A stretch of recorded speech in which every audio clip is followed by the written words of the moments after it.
तो पीटीए के केस में पीटीए की किट्स आती हैं, कई कंपनी मार्केट करती हैं, तो हर्बा भी है और ट्यूलिप भी है। तो ट्यूलिप में आपको अच्छा समझने के लिए दिया गया है, तो MNPT निकालना होता है, मीन वैल्यू निकालनी होती है पीटी टेस्ट। तो इसके लिए आपको क्या करना होता है, तो WHO की रिकमेंडेशन है आपको हर लेबॉर्ट्री को अपनी एक MNPT वैल्यूज़ निकालनी होती है। तो उसके लिए क्या करना होता है, 20 सैम्पल्स लेने होते हैं नॉर्मल, जो लेस देन 15 हो उसको कंसिडर करना है, 11 से 15 के बीच में। और ये डिपेंड करता है रीजन से रीजन। अगर आप सीमेंस का करते हो तो उसकी वैल्यू MNPT कम आती है, उसकी 10 से लेके 12 के बीच अंदर रहती है। तो ये रैपिड और ब्रेन सेक्ट के ऊपर डिपेंड करता है।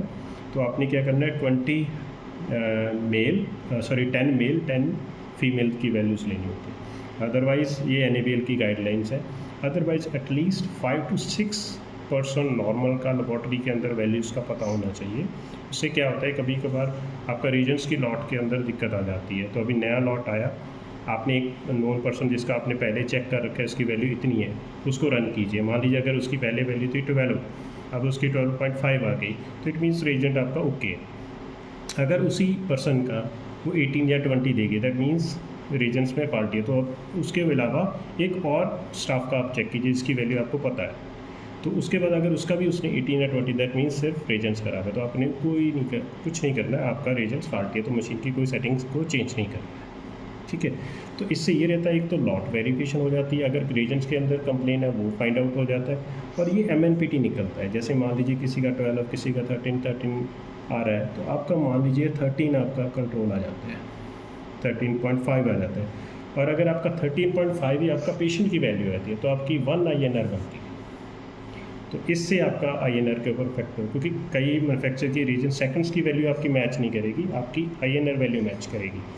तो उसके अकॉर्डिंग वो अपना MNPT सेट करते हैं। तो MNPT के लिए आपको 10 मेल 10 फीमेल का आइडियल में सैंपल होना चाहिए, वो नॉर्मल होने चाहिए। अब दूसरा है, ज़्यादातर कन्फ्यूज़न रहती है भी आपका INR और रेशो क्या है। तो इसमें मैं एक सिंपल एग्जांपल दे रखी है, आपने क्या करना है, जो पेशेंट्स की वैल्यू इन सेकंड्स आएगी, और जो MNPT जैसे मैंने निकाला 20 सैंपल लगाया, तो उसकी MNPT है 13.5, मतलब मैंने 20 सैंपल लिया था, उसको प्लस किया, उसको डिवाइडेड बाई 20 कर दिया, तो आपका मीन निकल आएगा। तो मैंने 13.5 कर दिया। अब इसमें मान लीजिए फॉर एग्जांपल मेरे पास 21 सेकंड है। अब 21 seconds divided by mean MNPT, तो 13.5, तो आपकी जो वैल्यू आएगी 1.5 आएगी। तो इसको हम बोलते हैं रेशो। तो ये आपकी रेशो निकली है, ना कि INR निकली है। तो रेशो को आगे आपको कन्वर्शन करना पड़ता है। तो इसके लिए आपको क्या क्या चाहिए, जैसे आपका जो मैन्युफैक्चर है वो आपको ISI जो इंटरनेशनल इंडेक्स वैल्यू है, ठीक है, international sensitivity index of the regions, ये रेफर्ड रीजन्स वाइल लेवल। तो आपकी जो बॉटल है उसके ऊपर मेंशन होता है, या उसके लिटरेचर के ऊपर मेंशन है। जैसे यहाँ पे इसका 1.1 है, तो ये आपने देखना है। आपका MNPT, ये दो चीज़ें आपको रिपोर्ट्स में आप डालते हो, तो ये वेरी करती रहती हैं। तो अभी आपका जो सेकंड्स के अंदर, जैसे 21 को डिवाइडेड किया 13.5 से डिवाइड किया, तो रेशो आपकी 1.5। अब इसमें से हमने INR निकालना है। तो INR निकालने के लिए आपको ये कॉलम दिया गया है। तो कॉलम के ऊपर देखोगे, इस तरफ को हम लोग ISI की तरफ जाते हैं, और इस तरफ आपको रेशो की तरफ जाते हैं। तो हमारी रेशो आई है ये 1.5। अब इधर हमारी ISI वैल्यू है 1.1। तो मैंने इस चीज़ को देखो, तो अब इसको इस कॉलम से मैंने इसको इस कॉर्नर पे क्रॉस करना है।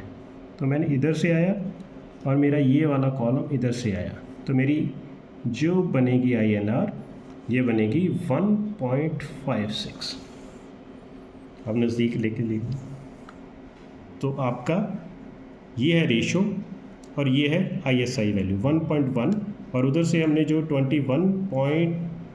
21 को डिवाइडेड किया था 13.5 से, उसका वो रेशो थी। अब रेशो से इस तरफ को जाना है, और ये वेरी करता रहेगा, कभी 1.7 आ गया, तो आपका जो ISI यही कॉलम आपका रहेगा। अगर आप 2 वैल्यू आती है तो ISI वैल्यू आपकी INR वैल्यू ये आएगी। अगर 2.1 आती है रेशो, तो आपकी INR ये आएगी। तो इस तरह से आपका कॉलम ISI अब सेम है, तो आपका कॉलम यही यूज़ होना है यहाँ से लेके यहाँ तक। तो ये इस तरह से आपकी INR निकलती है।